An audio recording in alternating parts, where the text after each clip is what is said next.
అమెరికాలోని డాలస్లో మరోసారి కాల్పుల మూత కలకలం రేపింది. ఓ ప్రభుత్వ భవనాన్ని లక్ష్యంగా చేసుకుని ఓ అగాంతకుడు పాల్పులకు తెగబడ్డాడు. ఈ ఘటనలో నిందితుడితో సహా ఇద్దరు మరణించగా మరో ఇద్దరు తీవ్రంగా గాయపడ్డారు. నార్త్ స్టెమర్స్ ఫ్రీవేలోని 8100 బ్లాక్లో ఈ ఘటన చోటు చేసుకుంది. America immigration and customs enforcement విభాగానికి చెందిన డిటెన్షన్ కేంద్రం పక్కనే ఉన్న భవనం నుంచి ఓ దుండగుడు కాల్పులు జరిపాడు. ఈ దాడిలో కార్యాలయంలో ఉన్న ఒక వ్యక్తి అక్కడికక్కడే ప్రాణాలు కోల్పోయాడు. సమాచారం అందుకున్న వెంటనే పోలీసులు ఘటనా స్థలానికి చేరుకుని సహాయక చర్యలు చేపట్టారు. కాల్పులో గాయపడిన మరో ఇద్దరిని చికిత్స నిమిత్తం సమీపంలోని ఆసుపత్రికి తరలించారు.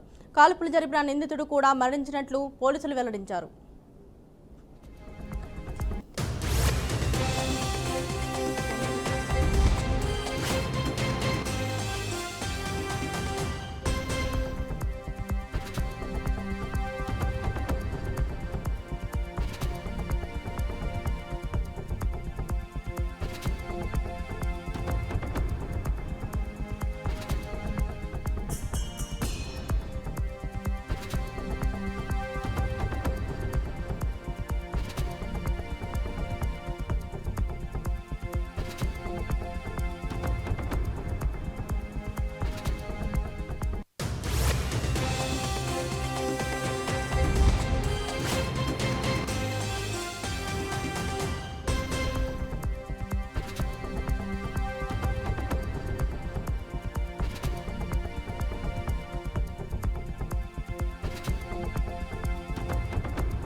ఆన్లైన్ బెట్టింగ్ యాప్ 1xBet కు సంబంధించిన మనీ లాండరింగ్ కేసు విచారణలో ఎన్ఫోర్స్మెంట్ డైరెక్టరేట్ దూకుడు పెంచింది.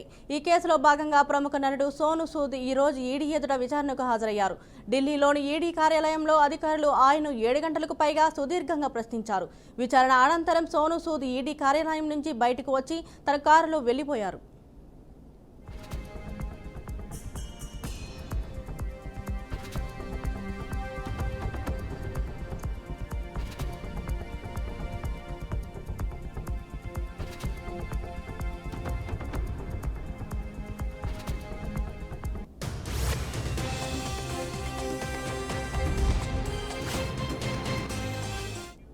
ఈ కేసులో విచారణ ఎదుర్కొంటున్న ప్రముఖుల జాబితా రోజురోజుకు పెరుగుతుంది. నిన్న భారత మాజీ క్రికెటర్ యువరాజ్ సింగ్ను కూడా ఈడీ అధికారులు విచారించారు. ఆయనతో పాటు నటి ఇన్ఫ్లుయెన్సర్ అన్వేషి జైన్ను కూడా ప్రశ్నించినట్లు తెలుస్తుంది. యాప్ను ప్రమోట్ చేయడానికి కుదుర్చుకున్న ఒప్పందాలు, అందుకు సంబంధించిన ఆర్థిక లావాదేవీల వివరాలను అధికారులు వారి నుంచి సేకరించినట్లు సమాచారం.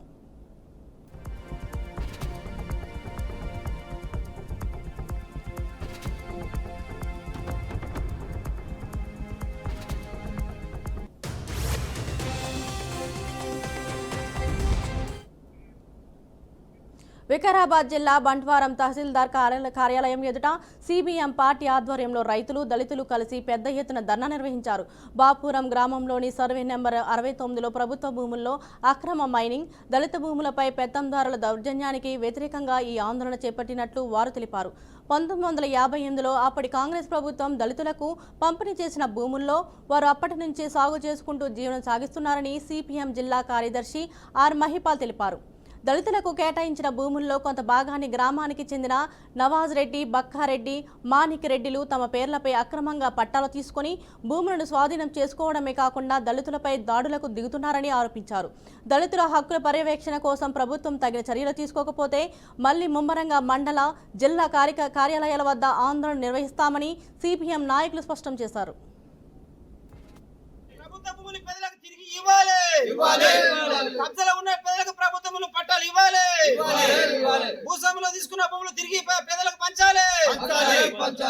వికారాబాద్ జిల్లా పరిధిలోని బంటారా మండలం పక్కనే ఉన్నటువంటి బుప్రాల గ్రామంలో సర్వే నంబర్ 69లో 1958లో గత కాంగ్రెస్ ప్రభుత్వము పేదలకందరూ కూడా ఒక 50-60 మంది వరకు పేదలకందరూ కూడా ప్రభుత్వం మీ పట్టాలు ఇచ్చింది.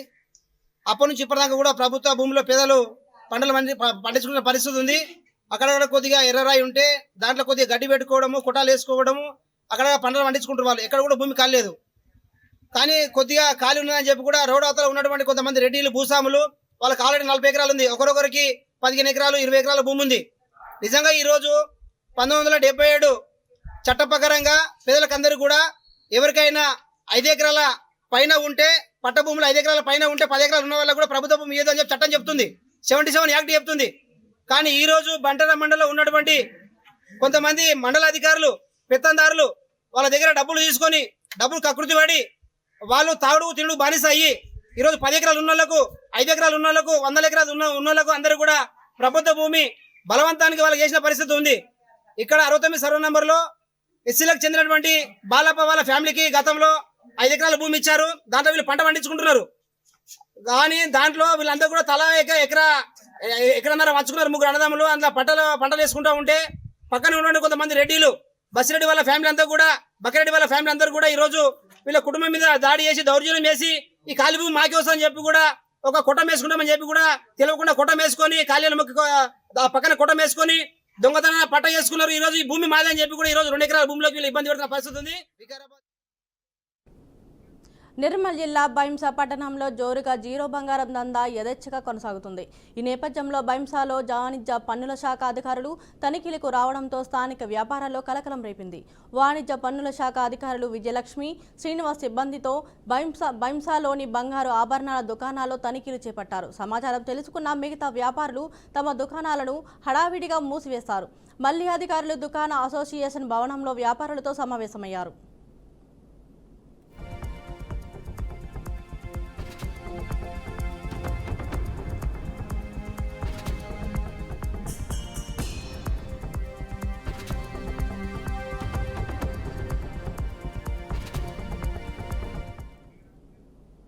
ఇటీవల నిర్మల్లోను పలు బంగారం, వెండి, వర్తక దుకాణాల్లో వ్యాపారుల ఇళ్లలో ఐటీ, వాణిజ్య పన్నుల శాఖ అధికారులు తనిఖీలు చేశారు.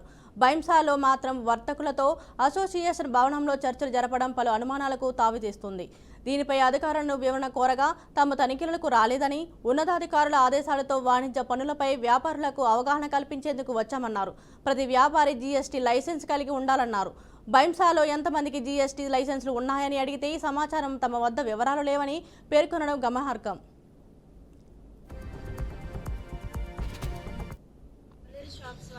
రిజిస్ట్రేషన్ కొంతమందికి లేదు అని చెప్పేసి మేము విజిట్ చేయడానికి వచ్చినాము. యాక్చువల్లీ థ్రెషోల్డ్ లిమిట్ క్రాస్ అయిందా లేదా అని జిఎస్టీ గైడ్ లైన్స్ ప్రకారము గూడ్స్ అయితే 40 lakhs, services 20 lakhs, threshold limit annual గా క్రాస్ అయిన వాళ్ళకి మేము జిఎస్టీ రిజిస్ట్రేషన్ ఇస్తాం. సో దాని గురించి మేము విజిట్ చేయడానికి వచ్చినాము. షాప్స్ ఒక్కొక్క షాప్ వైజ్ గా మేము విజిట్ చేస్తున్నాం. ఇక్కడ ఇంకా ప్రాసెస్ కొనసాగుతుంది. మేము మార్నింగ్ వచ్చినాము, ఒక్కొక్క షాప్ వైజ్ విజిట్ చేస్తున్నాము. షాప్ ఎందుకు బంద్ ఉన్నాయంటే మేము ప్రెసిడెంట్, సెక్రటరీ వాళ్ళతో ఇక్కడ ఎవరైతే ఉన్నారో వాళ్ళతో అవగాహన కార్యక్రమం ఒకటి ఏర్పాటు చేసినాం. దానికోసం వాళ్ళు షాప్స్ క్లోజ్ చేసుకుని అక్కడికి వచ్చారు. విజిట్ ఎన్ని రోజులు నడుస్తుంది అంటే ఇప్పుడు ఈ రోజు మేము విజిట్ చేస్తాము. ఈ రోజు మొత్తం అయిపోకపోతే మళ్ళీ వచ్చి షాప్స్ విజిట్ చేస్తాము. ఇక్కడ బంగారం, వెండి ఆభరణాలు కొనుగోలు చేసిన కస్టమర్లకు జీఎస్టీతో కూడిన బిల్లులు ఇవ్వకుండా ప్రతిరోజు లక్షల్లో వ్యాపారం చేసుకుంటున్నారు. దీంతో అటు కొనుగోలుదారులను జీఎస్టీ చెల్లించకుండా ఇటు ప్రభుత్వాన్ని బురిడీ కొట్టిస్తూ వ్యాపారాన్ని దర్జాగా కొనసాగిస్తున్నారు. ఇంత జరుగుతున్న సంబంధిత శాఖ అధికారుల తీరు పలు విమర్శలకు దారితీస్తుంది. అధికారులు మాత్రం ఇలా వచ్చి అలా వెళ్లారు అని ప్రజలు గుసగుసలాడుతున్నారు.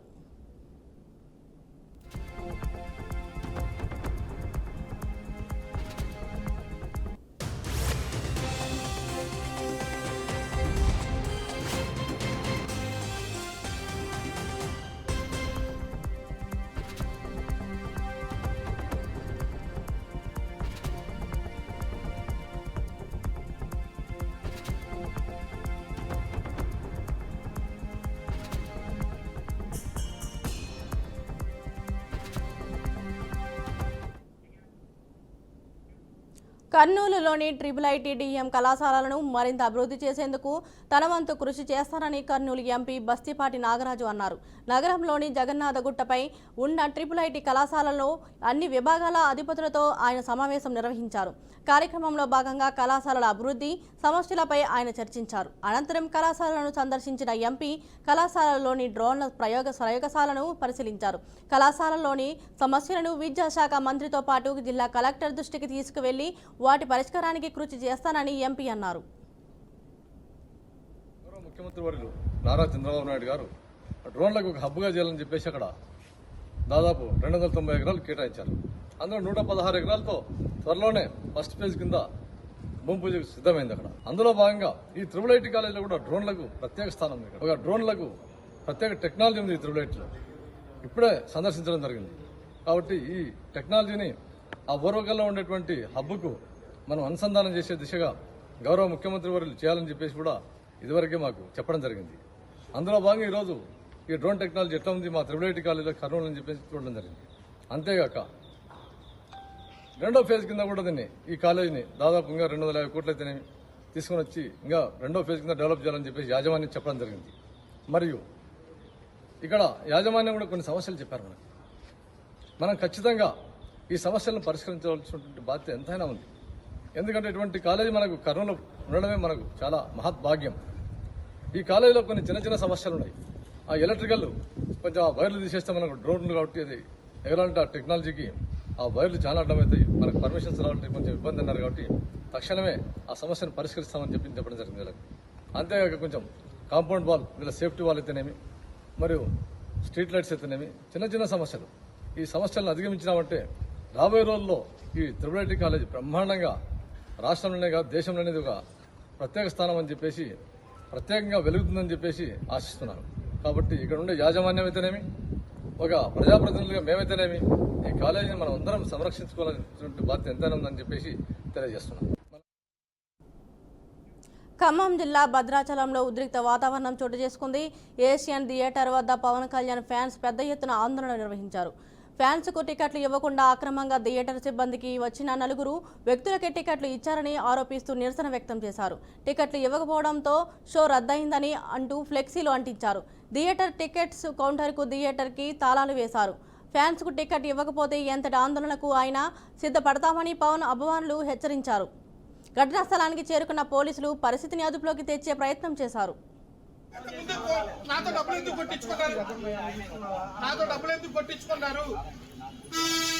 కొట్టించుకున్నారు? అమౌంట్ ఫోన్ పే చేసిన తర్వాత నీకు అట్లా ఇస్తూ వెళ్ళిపో అన్నారు. ఇప్పుడు దాకా టికెటే లేదు. డబ్బులు ఎందుకు కొట్టించుకున్నారు? ఆ సాక్షి మీడియా కవర్ చేయదా? ఆయన ముందే తీసుకున్న టికెట్ నాకు తాళం మొత్తం కావాలి.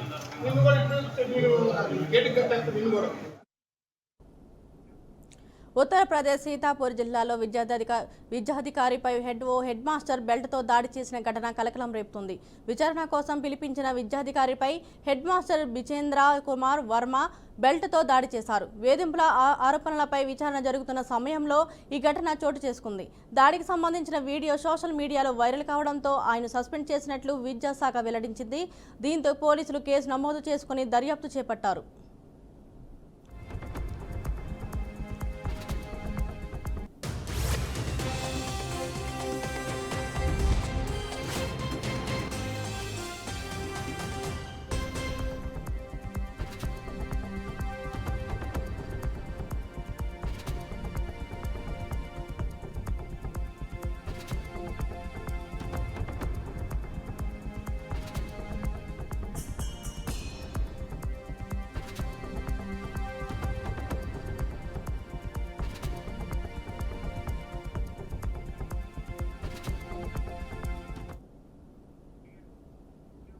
రంగారెడ్డి జిల్లా శంషాబాద్ ఎయిర్పోర్టులో భారీగా నాన్ డ్యూటీ లిక్కర్ పట్టుబడింది.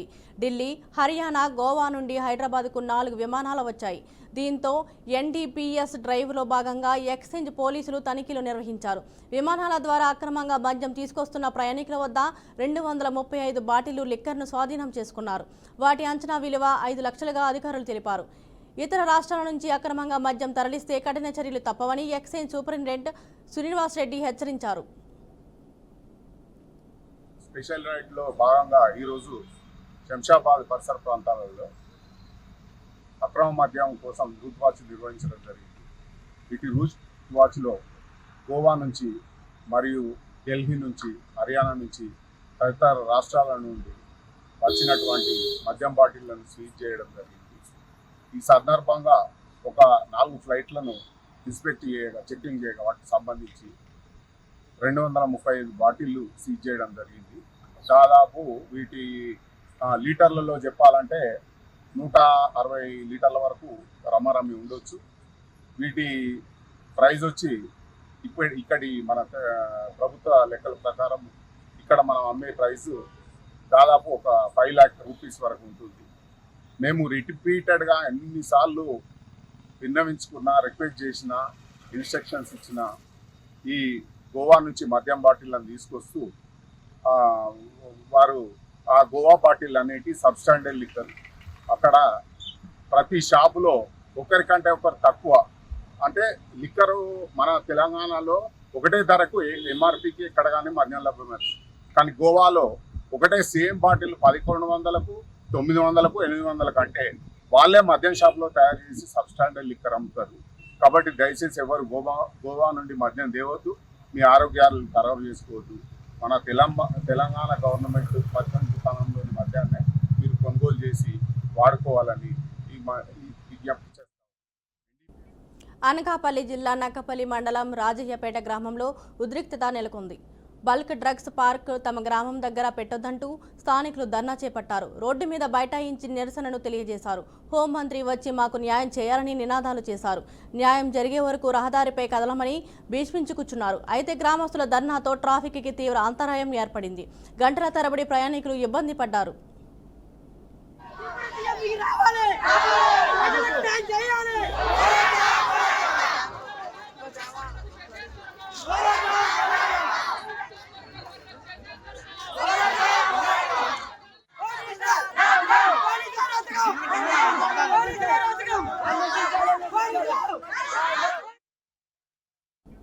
మహబూబాబాద్ జిల్లాలో నారాయణపురం సుమారు 100 మంది రైతులు రాష్ట్ర ముఖ్యమంత్రి, ప్రభుత్వ ప్రధాన కార్యదర్శికి వినతి పత్రం అందజేశారు. జిల్లా కలెక్టర్ను తక్షణమే బదిలీ చేయాలని వారు డిమాండ్ చేశారు. రైతుల ఆందోళనకు ప్రధాన కారణం కలెక్టర్ అధికారంపై నిర్లక్ష్యం, వారి సమస్యలను పట్టించుకోకపోవడం, అనుచిత చర్యలు చేపడుతున్నట్టు వారు ఆరోపించారు. పట్టాదారు పాస్ పుస్తకాలు రెవెన్యూ శాఖ ఇవ్వడం లేదని వారు ఆరోపించారు. 8 మంది గిరిజన మహిళా రైతుల మీద అక్రమ కేసులు పెట్టారని వాపోయారు. ఈ అంశంపై అధికారులు త్వరలో స్పందించనున్నట్లు తెలుస్తుంది.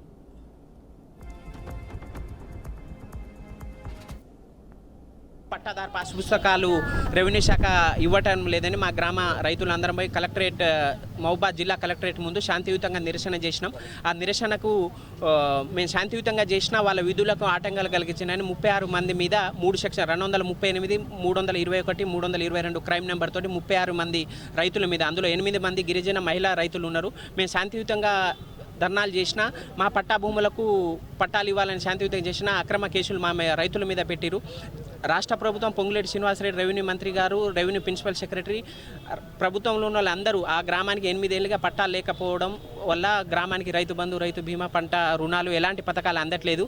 జిల్లా కలెక్టరు మీరు వెంటనే ఆ గ్రామానికి పాస్ పుస్తకాలు ఇవ్వాలని రెవెన్యూ మినిస్టర్ సాక్షాత్ చెప్పినా ఆయన నిమ్మకు నీరెత్తినట్టు మా గ్రామానికి పట్టాలు ఇవ్వకుండా జప్యం చేస్తున్న జిల్లా కలెక్టర్ను వెంటనే బదిలీ చేయాలి. అక్రమ కేసులు పోలీసుల మీద ఒత్తిడి పెట్టి మా కేసులు పెట్టిస్తుండు. మేము మా పట్టా భూమిలో పట్టాలు ఇవ్వడానికి ఆయన విధుకులకు మేము ఆటంకం కలిగిస్తూనే అక్రమంగా మా మీద కేసులు పెట్టిస్తే మేము మా 8 ఏళ్ళుగా మా హక్కులను పట్టాలు ఇవ్వకుండా ఎలాంటి పథకాల రాకుండా మా గ్రామ రైతులకు హక్కుల భంగం కలిగినప్పుడు మేము ఎవరి మీద కేసులు పెట్టాలి? మరి ఆయన జిల్లా కలెక్టరే చెప్పాలి. మరి మేము ఆయన మీద కేసు పెట్టవచ్చు. ఆయన జిల్లా మెజిస్ట్రేటు, ఆయన అడ్మినిస్ట్రేషన్, మా అక్క చెల్లెలు 8 మంది గిరిజన మహిళల మీద శాంతియుతంగా ధర్నా చేస్తాం. మీరు ఏ ఛానల్ అయినా అడగండి. మేము ఎప్పుడు శాంతియుతంగా ధర్నా చేసినాం. ఈ అక్రమ కేసులకు భయపడేది లేదు. మేము ఇంకా చిత్తూరు జిల్లా బంగారుపాలెం పరిధిలో షబీనా అనే మహిళ తనపై స్థానిక కానిస్టేబుల్ నుంచి తీవ్రమైన అత్యాచార దాడులు జరిగాయని ఆరోపించారు. చిత్తూరు ప్రెస్ క్లబ్లో ఆమె ఆవేదన వ్యక్తం చేశారు. కానిస్టేబుల్ తనను బ్లాక్మెయిల్ చేయడమే కాకుండా మొగలి ఘాట్ వద్ద దేవరకొండ వద్ద తాను ఆత్మహత్య చేసుకోవడానికి వెళ్లిన సమయంలో కూల్ డ్రింక్స్లో మత్తు మందు కలిపి అత్యాచారం చేశాడని వాపోయింది. పలుమార్లు బెదిరింపులకు గురై తన మాట వినకపోతే చంపేస్తానని బెదిరిస్తున్నారని తెలిపింది. భర్తను విడిచి 3 పిల్లలతో కూలి పని చేసి కష్టాలతో జీవించుకుంటున్న షబీనా తాను న్యాయం కోరుతున్నట్లు చెప్పారు. అయితే బంగారుపాలెం పోలీసులు బాధితురాలిని స్వేచ్ఛగా ప్రెస్ మీట్ నిర్వహించకుండా అడ్డుకున్నారు. అయితే మహిళ ఫిర్యాదు మేరకు కేసు నమోదు చేసి విచారించినట్లు పలమనేరు డీఎస్పీ డేగల ప్రభాకర్ తెలిపారు. ముందు నేను నా భర్త గురించి కంప్లైంట్ ఇచ్చేదానికి పోలీస్ స్టేషన్కి వెళ్ళాను. ఆడు వెళ్ళి నాకు పెట్రోల్ వేసి కాల్స్తానన్న దానికి నా హస్బెండ్ పోలీస్ వాళ్ళు చూసి వాళ్ళ మీద కేసు పెట్టారు. అప్పుడు ఆ కంప్లైంట్లో నేను మొబైల్ నెంబర్ రాసి ఇచ్చిన దానికి ఆ మొబైల్ నెంబర్లో తీసుకొని కిరణ్ అనే అతను 5 ఏళ్ళ నుంచి నాకు చాలా హరాస్ చేస్తున్నాడు. దానివల్ల ఈయన ఇట్లా సతాయిస్తూ ఉన్నాడు అనేసి నేను దేవేంద్ర అతను నాకు ఫ్రెండ్ ఆయనకి నేను చెప్పాను. ఆయన ఏం చెప్పారంటే నాకు ఉమా అనే అతను నాకు ఫ్రెండు, నాకు తమ్ముడు కూడా అవుతాడు, తనకి నేను చెప్తాను అనేసి తన దగ్గరికి తోడుకొని వెళ్ళి తనకి తెలియజేశాడు. నన్ను తెలియజేసిన తర్వాత ఆయన నేను మాట్లాడతాను అనేసి తను భయపెట్టాడు. కిరణ్ అనే అతనికి భయపెట్టి మాట్లాడాడు. అందుకు తను ఉమాశంకరు తనకు భయపెట్టి కానిస్టేబుల్ ఉమామహేశ్వర్ ఇంకో వ్యక్తి వల్ల తనకు అన్యాయం జరిగిందని, తన మీద మండపం జరిగిందని పోలీస్ స్టేషన్ వెళ్తే ఆ ఇష్యూ పైన వచ్చేప్పుడు ఒక పోలీస్ స్టేషన్లో హోంగార్డ్ అనే అబ్బాయి కొంచెం ఇష్యూ చేశాను అని చెప్పేసి తర్వాత ఆ అమ్మాయి దేవేంద్ర అనే ఒక అతనితో లైఫ్లో పిల్లలకు అండగా తోడగా తనతో సహజీవనం ఉన్నప్పటికీ తన సమస్య వల్ల చనిపోవాలనుకోని చెప్పేసి మొగిలి ఘాట్లోకి ఆ కొండ మీదకి పోయి అక్కడి నుంచి ఈ మోహన్ కుమార్ అనే కానిస్టేబుల్ ఫోన్ చేస్తే ఆ అబ్బాయి వచ్చి మత్తు మందుతో కలిపి ఆ 4 months బ్యాక్ చేసి తను మానవంగా చేశారని చెప్పేసి ఆ అమ్మాయి ఫిర్యాదు. దాని మీద ఏమన్నా పోలీసులు చెప్తే చంపుదామని బెదిరించాలని చెప్పి ఆమె ఫిర్యాదు. దాని మీద ఈరోజు వచ్చి కంప్లైంట్ ఇవ్వడం జరిగింది. దాని మీద కేసు చేస్తాము. పూర్తిగా టెక్నికల్గా ఆల్ ఎవిడెన్స్ కలెక్ట్ చేస్తాము, ఎంక్వైరీ చేస్తాము. ఎవరైతే నేరానికి పాల్పడి వాళ్ళని కఠినంగా శిక్షిస్తాము. కానిస్టేబుల్ ఉమామహేశ్వర్ ఇంకో ఇవి ఇప్పటి వరకు ఉన్న బులెటిన్ అప్డేట్స్. చూస్తూనే ఉండండి BRK న్యూస్ తెలుగుడి సత్తా.